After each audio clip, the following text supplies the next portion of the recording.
Washington, D.C. area. The helicopter had 3 people on board.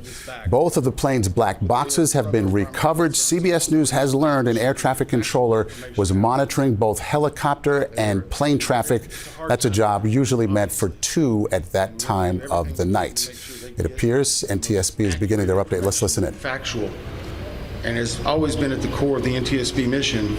Our job is to just come out with the probable cause, but then more importantly, make recommendations so that this type of tragedy never occurs again. So today, I know yesterday you saw the chairman, myself, and all the board members here. I just want to let you know they are still actively involved with this. We're just trying to make sure we're dividing and conquering. The chairman and I have had multiple conversations today. She's helped out a lot in making sure we're getting the investigative needs we have.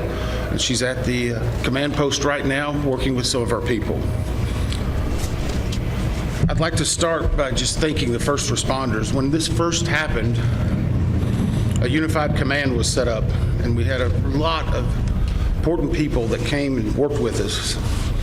In Virginia, the Fairfax County Fire and Rescue, Fairfax County Fire and Rescue Department, Arlington County Fire and Rescue, Arlington County Emergency Management, Arlington Police, Alexandria City Fire, Alexandria Police, Virginia State Police, the NCR Incident Management Team, the Virginia Department of Emergency Management, the Virginia Department of Transportation, the Virginia Senator Warner's office, MWA's Fire and Rescue Team, MWA Police. A special shout out to every one of them. MWA has been amazing in helping and working with us, and we're truly appreciative. Along with DC Fire and Rescue, just extraordinary, taking the lead. Prince William Fire and Rescue. In Maryland, the Montgomery Fire and Rescue, Prince George's Fire and Rescue, Charles County Fire and Rescue, Baltimore Fire, Baltimore Police, Anne Arundel Fire Department, Maryland State Police, Maryland Natural Resource Police, MPD, DCFD, and from the federal side, the U.S. Coast Guard, U.S. Army, U.S. Air Force, FBI, Secret Service, Customs and Border Patrol, Park Police, DOD, Naval District Washington, American Medical Response, and yes, the U.S. Department of Labor. All of those have been amazing partners and are one of the reasons why that this investigation continues to progress the way we want it to. As I said, we did family briefings last night, and today there are over 100 family members that are now in the area receiving briefings, and as part of a legislative requirement, receiving family assistance. They have been briefed by the medical examiner, the fire chief, NTSB chairman, and myself, along with the family assistant unit from PSA Airlines. In regard to NTSB staff, all staff are now on scene that have been requested, and I want to point out one specific staff member, because we're doing a joint NTSB and DOD investigation. The NTSB actually has a Black Hawk certified pilot on staff, on our personal staff, based out of Alaska.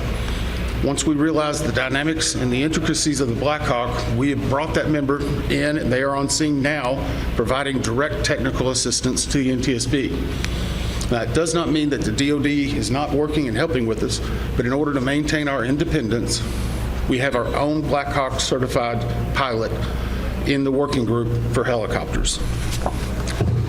Regarding salvage at this point, the Navy Supervisor of Salvage is conducting salvage operations at the current time.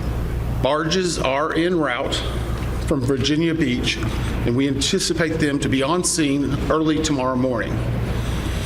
After their arrival, they will be secured and located, and then significant salvage operations will continue. They are ongoing right now, but this will be the main lifting. It's being done in conjunction with the DC Medical Examiner's Office in order to make sure simultaneously that any additional victims are recovered and immediately turned over to them for identification and returned to their families. SupSal, which is the supervisor of salvage, is also conducting a debris mapping right now. This will help in our post-accident analysis of how the machine actually reacted to the incident. It'll also help us with understanding some of the airworthiness and crashworthiness and human factors. We have right now two distinct debris fields. One that houses the Sikorsky, which is in comparison to the CRJ, a little bit smaller.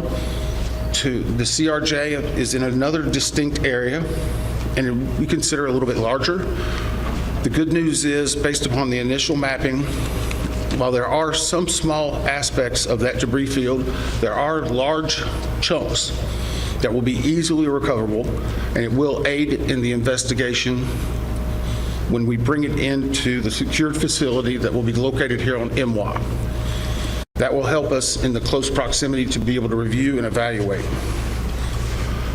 Yesterday, we outlined for you a number of groups that have been stood up.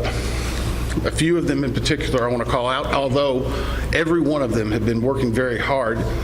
For your edification, the ATC group, Air Traffic Control, has been conducting interviews today. They're ongoing tonight. They will be ongoing for probably the next few days. We've had full cooperation in getting the witnesses that we need to gain those interviews. We will then take that information and match it with other data that we're receiving, and if necessary, conduct follow-up interviews at a later time. Our operations group now has on site an exemplar airplane similar to the CRJ 700. It's on a hard stand here at MWA. They will use that to evaluate cockpit configuration, seating, things like that. So whenever the salvage comes up, we're able to use an exemplary aircraft to match it against examples such as where maybe switches are, navigational aids, electronics. It is almost the exact same configuration as the incident aircraft. I want to clarify one thing. There's been a lot of questions and discussion regarding manifest. Let me make this very clear. The NTSB will not and has not released a manifest. We have not in our history, not in our past. We will not be in this accident. In fact, there's specific congressional language that whenever it is in our possession, it is not available through the Freedom of Information Act. It will not be included in our report. We will not be putting any names of any of the victims. Any release of that information will come from other individuals or groups. Regarding the recorders, as many of you saw last night, we recovered from the CRJ 2 separate recorders. One was a FDFR, that is a flight data recorder. FD. That was actually in what we consider good condition. As part of that process, it was soaked in alcohol overnight. It was then opened today, and we have a high level of confidence that we will be able to get a full download in the very near future. Now, once we do have that download, we will not be releasing immediately the information regarding it. We will have to go through, correct the data sets, make sure they're synchronized. This has approximately up to possibly 2,000 data points. Is that right, Bryce? So all of that has to be synchronized and looked at. It's a very laborious practice. It takes a lot of time. Regarding the CRJ's cockpit voice recorder, once it was recovered and opened, we found that it had water intrusion. That is not uncommon. It is not an unusual event for us to receive a recorder with water intrusion. We deal with that all the time. Our recorders division is one of the best in the country, in the world actually, and we have recorders sent everywhere, so there's a step. The CVR was soaked overnight in ionized water, at which point the team put the CVR into a vacuum oven in order to extract moisture. They are still checking electrical connections to determine if they're ready to try a download. It is one step of many steps that we will take in order to get that data, but we have a very high level of confidence that we will have it. We just have to work through a number of steps. Lastly, on recorders, the Sikorsky, where the CRJ has two separate recorders, the Sikorsky has a combined cockpit voice recorder and digital flight data recorder. It's in one box. I can report to you now, we have recovered the Sikorsky black box. It is safely at the NTSB headquarters. It will begin an evaluation, just as the other two recorders did last night, to determine when and how to take action. I can tell you from a visual inspection, we saw no exterior damage that would indicate that it was compromised at this time. So we have a high level of confidence that we will be able to have a full extraction from that as well. Those are some of the significant updates we have right now. Obviously, we'll be doing some more. In the essence of time and making sure our team gets back, I think we're going to be able to take maybe 4 or 5 questions. I'll call on you and I'll repeat it. So we'll try to play that game a little bit, please. Right here. Thank you very much, Doc. Your name and outlet, please. Jonathan Kersley, Channel 9 Australia. Captain Sully Sullivan, one of the heroes of the incident on the Hudson, said that he said we absolutely should be reviewing the airspace, not just here with other places where there's a complex mix of traffic. Is he right? Is there time for a permanent shift in DC and across the country to keep airspace safe and separate between military and civilian aircraft? So the question for those watching, is it this time now for us to possibly deconflict or change some of the airspace where military aircraft operate with commercial aircraft? I can't give you a definitive answer on that. What I can say is in this incident, it should not have happened. We have in aviation what's called a Swiss cheese approach, wherein if something fails, a backup should catch it. Multiple layers of redundancy. It's been a very long time since we've had a major aviation incident in the United States, and that's the reason why it's one of the safest forms of transportation in the country. But the only way they do that is by investigating what happens now and then making recommendations in the future. Again, the NTSB has done 100,000 aviation investigations. We've issued 15,000 recommendations. Over 84% have been accepted. Once this investigative report comes out, we will be advocating probably for years for changes that need to be made, but we'll not speculate on what needs to be done until we have the facts. Hey, I'll call on people. Sorry. Member of Dave Jefferson from Reuters. Can you talk about how long it will take to recover the debris, how long you plan to be on site, and have you got any early data yet off the ATC tapes? I think that was 3 or 4 together.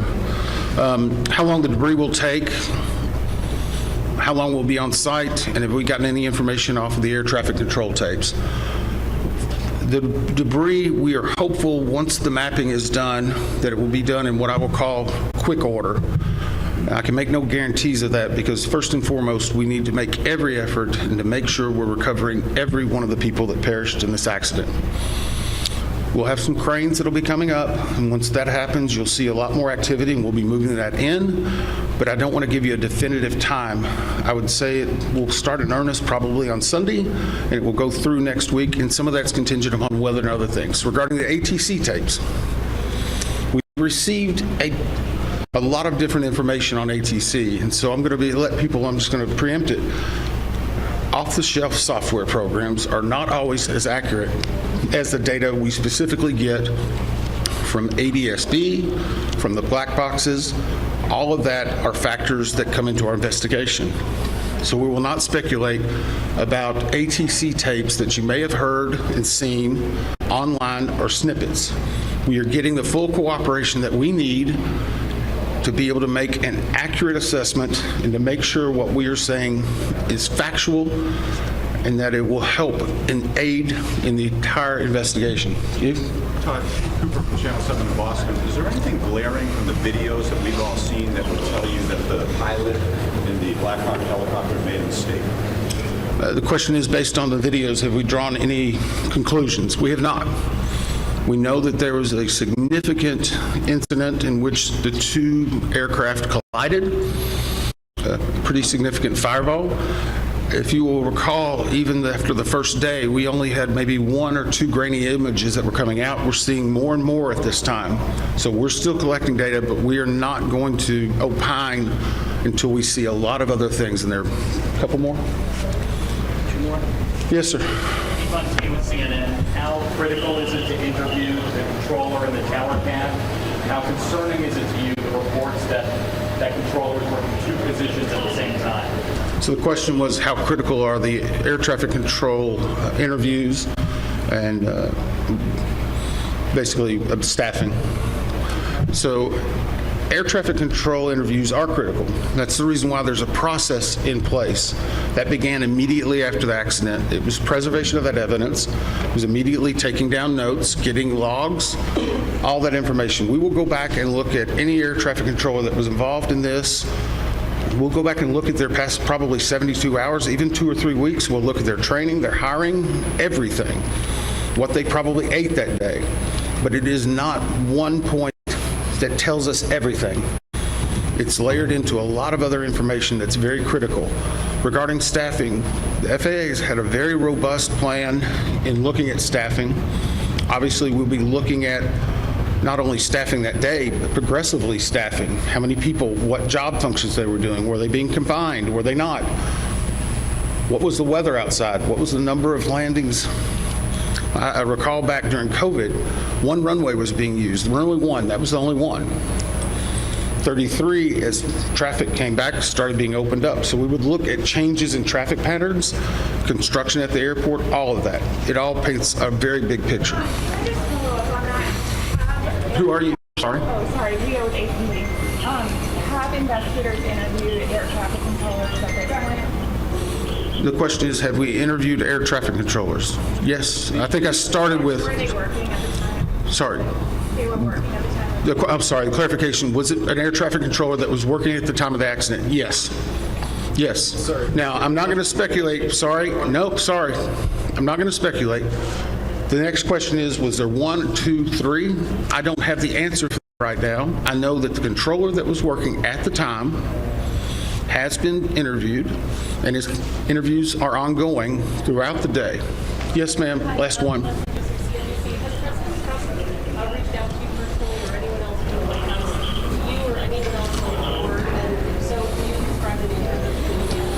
The question is anyone from the White House reached out to me or other board members? I won't speak for other board members. I know that the chair did a briefing yesterday. It was publicly discussed and gave some information. I have not received any contact. I'm going to go back to something we talked about earlier. The NTSB is an independent bipartisan board. 58 years as the gold standard. Our job is to find the facts. But more importantly, our job is to make sure this tragedy doesn't happen again, regardless of what anyone may be saying. Our investigators never want to see this happen again, and I never want to have to go back and brief another set of family like that. Thank you. Okay, we've been listening as the National Transportation Safety Board member Todd Inman there, giving us an update on the investigation into Wednesday night's midair crash in the Washington area. The headline here, they've got all the black boxes, 2 from the plane, 1 from the helicopter. That is extremely good news. They've got a high level of confidence that the data on there is going to be intact. And we're also getting, they say, full cooperation from the air traffic control staff who they've been interviewing. So we'll keep an eye on that. Our senior correspondent, transportation correspondent, Chris Van Cleve, is at Reagan National Airport. Chris, what stood out to you from what you heard there? Well, Maurice, I think what is critically important is that they have found all 3 of those recorders, and at least the data recorder from the plane and the helicopter look to be in a good condition. They expect to get a good download there. They're going to have to do a little bit of work on the voice recorder. We learned there was water intrusion. That's not uncommon. They have a very skilled team at restoring that, but that will take a little bit more work before they'll be able to download that and begin to analyze it. I think the other thing we're hearing is that they expect the salvage effort to go on into next week. We learned earlier today that divers have sort of reached a point where they can't get any any more progress in recovering remains, they think, until that airplane is out of the water. So the salvage effort becomes important not only for the investigation, but for the efforts to recover the lives lost. About 41 of the people that perished here of the 67 have been recovered. The rest, the unaccounted for, they think, are in a position in that airplane that they're going to need to get it out of the water in order to access it. And Chris, what about the reporting that one air traffic controller was doing the job of two? That stood out to a lot of us, and he said he's getting full cooperation from air traffic control staff. That should be big going forward. Yeah, they're going to want to understand what that controller's workflow was like leading up to that accident. But in a bigger picture, they're going to seek to understand the workflow at the Reagan National Airport Control Tower. In fact, we have learned it wasn't just one controller that was doing two jobs that night. It was two controllers doing the jobs essentially of four people. That may or may not result in a degradation of safety, but that is certainly something the NTSB is now going to look at, the human factors, if you will, and how that may have factored in, been one of the links in the chain that led us down the road to disaster. Okay, Chris Van Cleve at Reagan National, thank you so much. Former NTSB Chair Robert Sumwalt joins me now. So, Robert, we were talking about the two black boxes being found, the three of them. That's very big. What do you make of that? And that they feel like there's a high level of confidence that the data on there is still good. Absolutely, and that's certainly good news. As somebody who was at the NTSB for 15 years, we always want to make sure we can get good data off of those recorders. How many investigations were you a part of in your career? Well, altogether over 100. I was on scene doing the job that Todd Inman was doing for 35 accidents. Yeah, when you hear him speak like that, talking about a high level of confidence in the data, what does that tell you? Well, I think that's good news. The NTSB doesn't want to get ahead of itself. The fact that Member Inman is saying that he has that confidence, that I think that gives us optimism that they'll be able to get the voice data and they'll be able to get thousands of parameters off of each of those flight recorders. And we've been talking so much this past week about the air traffic controllers. Why was the chopper in the same airspace at the same altitude as the plane? And what about the air traffic controller's role in that scenario as you could see it unfolding? Well, Member Inman did say that, as you pointed out, they're getting full cooperation from the Air Traffic Control Organization. They've already interviewed the controller who is actively working each of those aircraft. And again, I think it's good that everybody is working well together. The public demands answers. Everyone wants to know right away exactly what happened, right? That's how people are. What do you say to that? Well, the NTSB is an excellent organization, and as Member Inman pointed out, they're the gold standard for accident investigation across the world. I think it's very important that they have their independence, that they exercise their independence, that they're allowed to do the job that Congress has enabled them to do.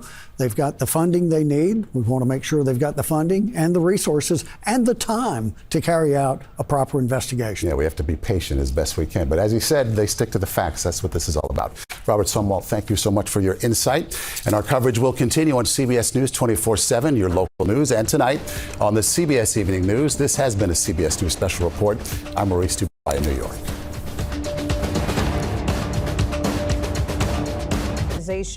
Asking everyone to turn in their classmates if they think they are